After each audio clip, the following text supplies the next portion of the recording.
किसको? कौसर को। और हिबा उसे कहते हैं कि मालिक बना दे। तो मतलब ये हुआ इन्ना मल्लकना कल कौसर, ए महबूब हमने तुम्हें कौसर का मालिक बना दिया है।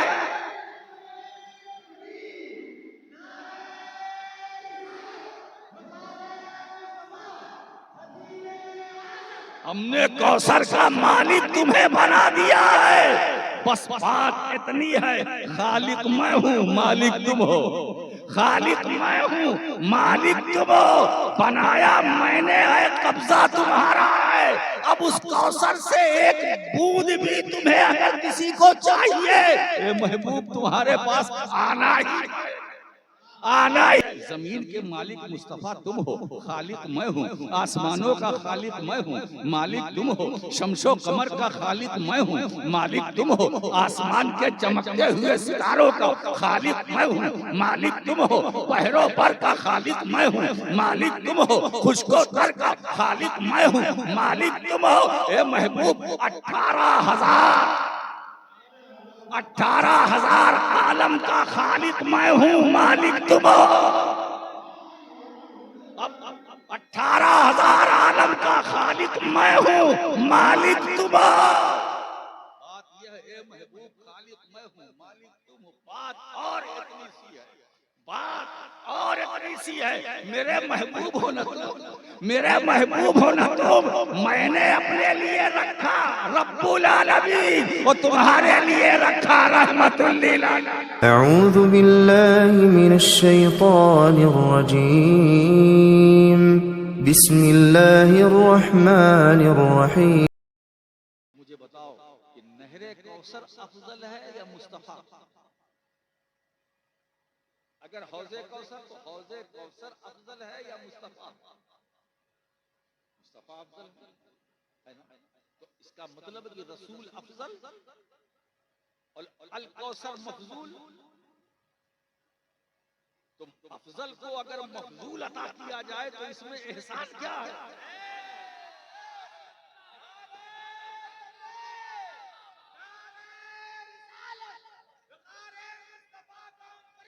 अफजल को अगर मफजूल अता किया जाए तो इसमें एहसान क्या है? मगर मकामे एहसान में रब्बे कायनात इरशाद फरमा रहा, इन्ना आतैना कल कौसर।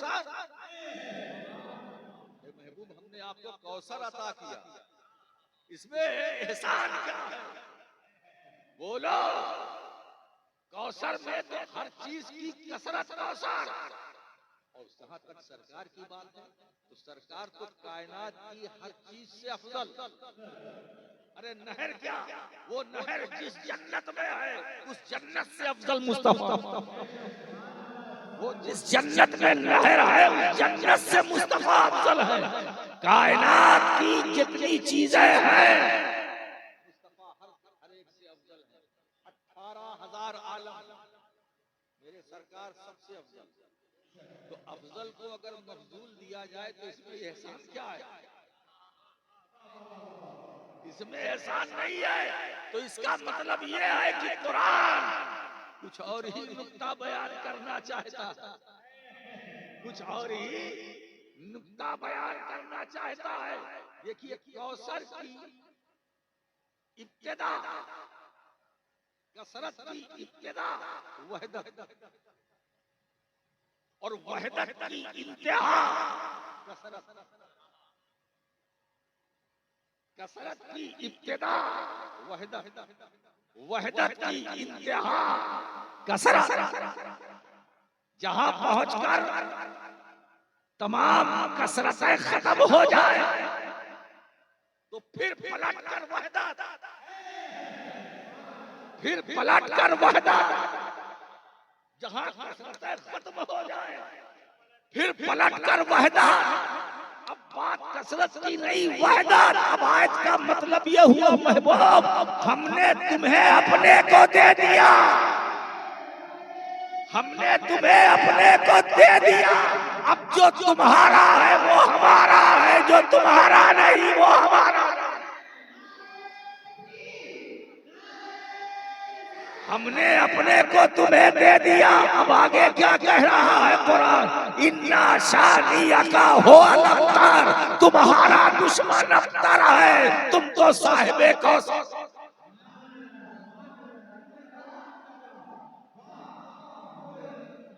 इन्ना शादिया का हो अबतर, जो तुम्हारा दुश्मन है गुस्ताख, अबतर वो है, वो अबतर है, बदतर है।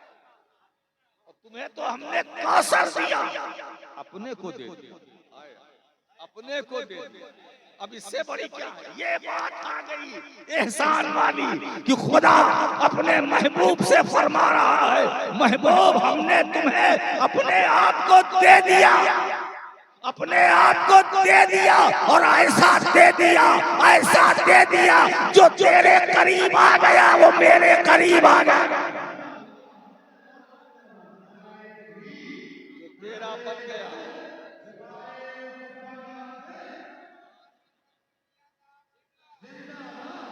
तेरा बन गया वो मेरा बन गया, जो तेरा वफादार वो मेरा वफादार, जो तेरा दुश्मन वो मेरा दुश्मन, जो तेरा गुस्ताख वो मेरा गुस्ताख, मैंने अपने को दे दिया। अब जो तेरा वफादार वो मेरा वफादार, मैंने अपने को दे दिया। अब जो तेरा गद्दार वो मेरा गद्दार, जो तुझे मान गया वो मुझे मान गया, जो तुझ पर ईमान लाया वो मुझ पर ईमान लाया। महबूब तौहीद उस वक्त तक किसी की मोतबर ना होगी जब तक तुम्हारी रिसालत की तस्दीक।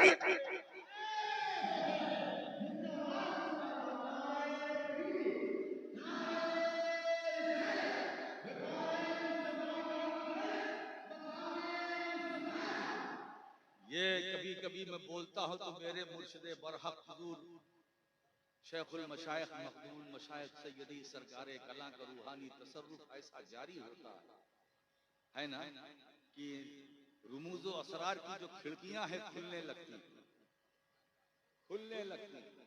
फिर मैं बोलता हूँ, बोलता चला जाता हूँ, महबूब हमने तुम्हें अपने को दे दिया। अच्छा एक बात बताओ, आता ही ना, हमने आपको दे दिया। कोई किसी को, जिस मिसाल के तौर पर मैंने ये रुमाल मुबारक हुसैन को दिया, अता किया। अता करने का मतलब हिबा कर दिया, हिबा कर दिया, हिबा कर दिया का मतलब मालिक बना दिया।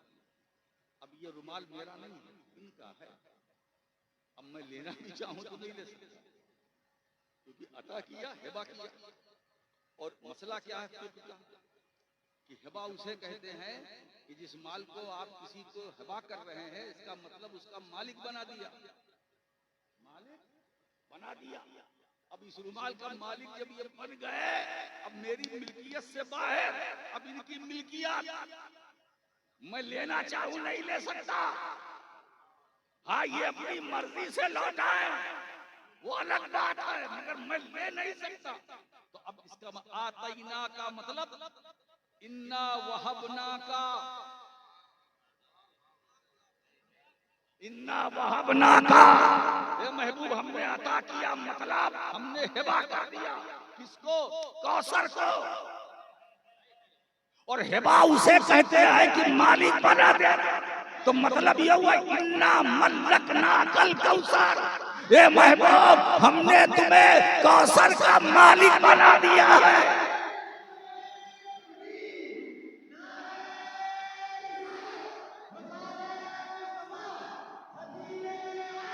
हमने कौसर का मालिक तुम्हें बना दिया है।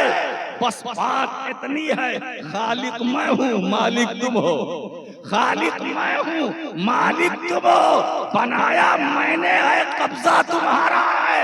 अब उस कौसर से एक बूंद भी तुम्हें अगर किसी को चाहिए, ये महबूब तुम्हारे पास आना ही पड़ेगा।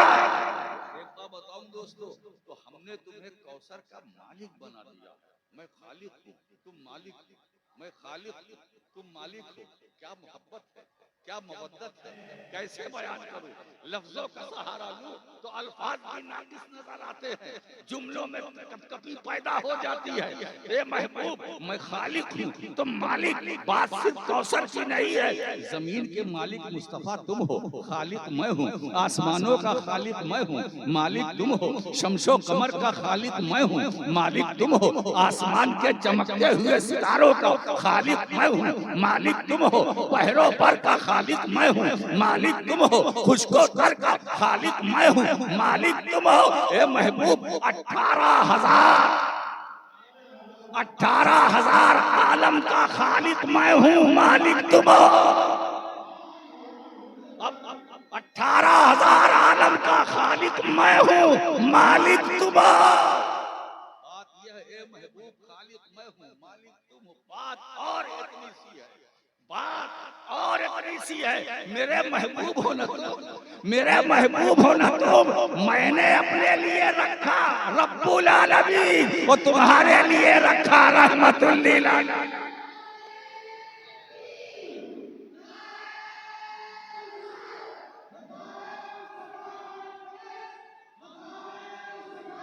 अब आप देखिए, अगर कोई अल्लाह की रुबूबियत के दायरे से निकलना चाहे, निकल पाएगा?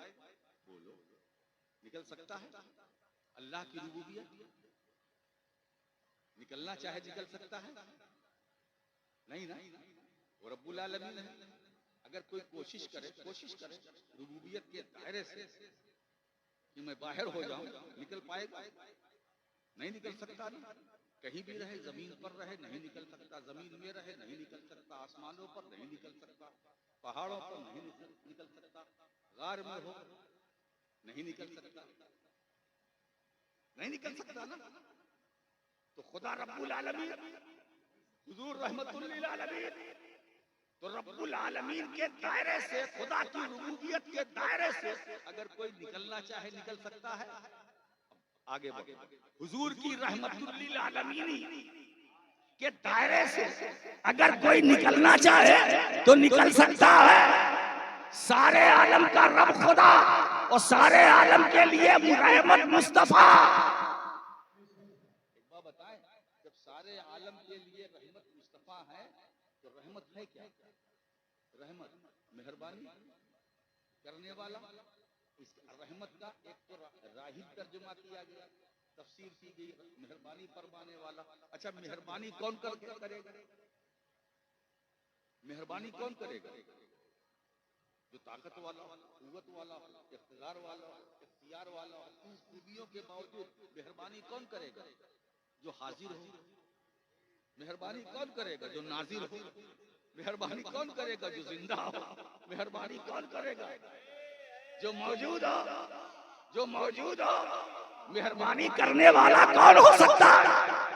लुत्फो करम को आम करने वाला जरूरी है।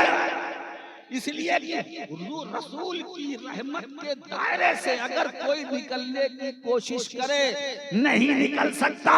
तो इसका मतलब जो नबी रहमत बनकर आया है वो नबी जिंदा है, हाजिर है, नाजिर है, मौजूद है।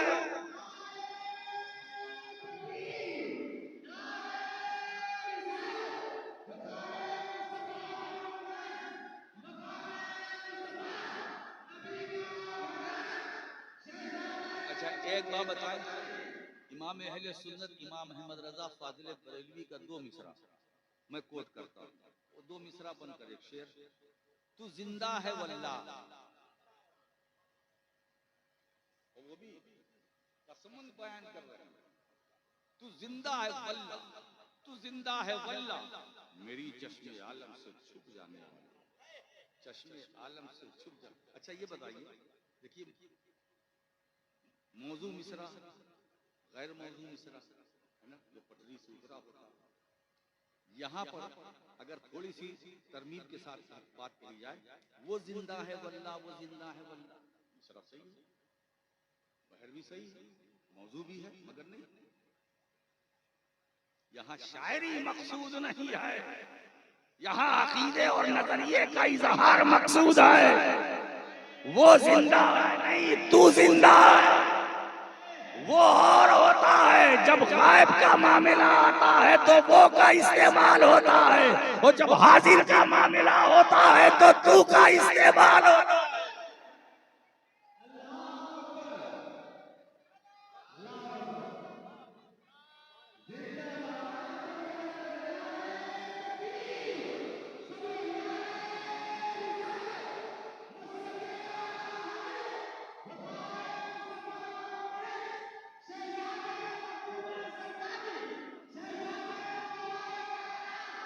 मेरे मुस्तफा की शान और मेरे मुस्तफा का वकार देखो। वकारे मुस्तफा कॉन्फ्रेंस में आने वालों, मुस्तफा का वकार क्या है? वो ना इस्तेमाल करना, वो ना इस्तेमाल करना, इसलिए कि वो उसके लिए बोला जाता है जो दूर हो, गायब हो, और मुस्तफा तो कायनात के जर्रे जर्रे जर्रे जर्रे में। तू जिंदा है, वो नहीं, तू वो तो शायरी है, वो भी शायरी है। और वो कहने वाला वो शायर ऐसा होगा, वो बोलने वाला जो बदअकीदा होगा, मगर जो खुश अकीदा होगा, जो आशिक़े मुस्तफा होगा, उसकी जबान पर वो नहीं आएगा तू जिंदा है वल्लाह, तू जिंदा है वल्लाह। मतलब ये है, क्या बताऊं, हाय हाय, इमाम अहले सुन्नत की चश्मे बसीरत व बसारत पर जान छिड़कने को दिल चाहता है। वो फरमाते हैं तू जिंदा है, तू जिंदा है, तू जिंदा है वल्लाह, तू जिंदा है वल्लाह। ए अल्लाह के रसूल, आप जिंदा है, आप जिंदा है, तू जिंदा, आप जिंदा है, आप जिंदा है। मैं तो दीदार कर रहा हूँ, आपका एहसान है, लुत्फ व करम है, मैं आपकी जियारत कर रहा हूँ, आपका जमाल देख रहा हूँ, मेरी निगाहों के सामने है। तू जिंदा है वल्लाह, तू जिंदा है वल्लाह। ये तू जिंदा है वल्लाह ये वही बोल सकता है जिसके सामने जलवे मुस्तफा हो।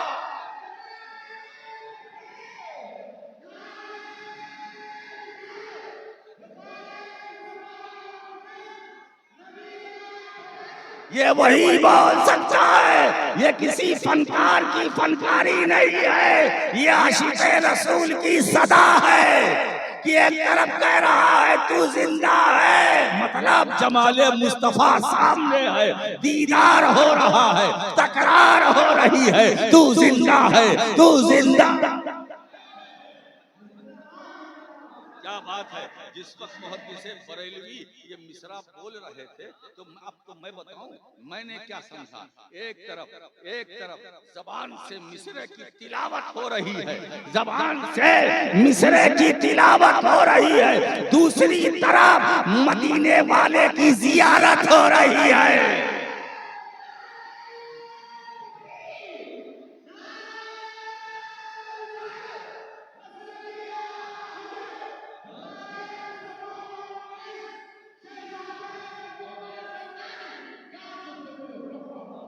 खुदा रब्बुल आलमीन और उसका महबूब रहमतुल लिल आलमीन, न उधर से भाग सकते हो न इधर से भाग सकते हो, है ना, न उधर से भाग सकते हो, उधर से भागने की कोशिश करोगे तो पकड़े जाओगे। रहमतुल लिल आलमीन के दायरे से बाहर निकलने की कोशिश करोगे तो पकड़े जाओगे। जब पकड़े जाओगे भागने का रास्ता नहीं है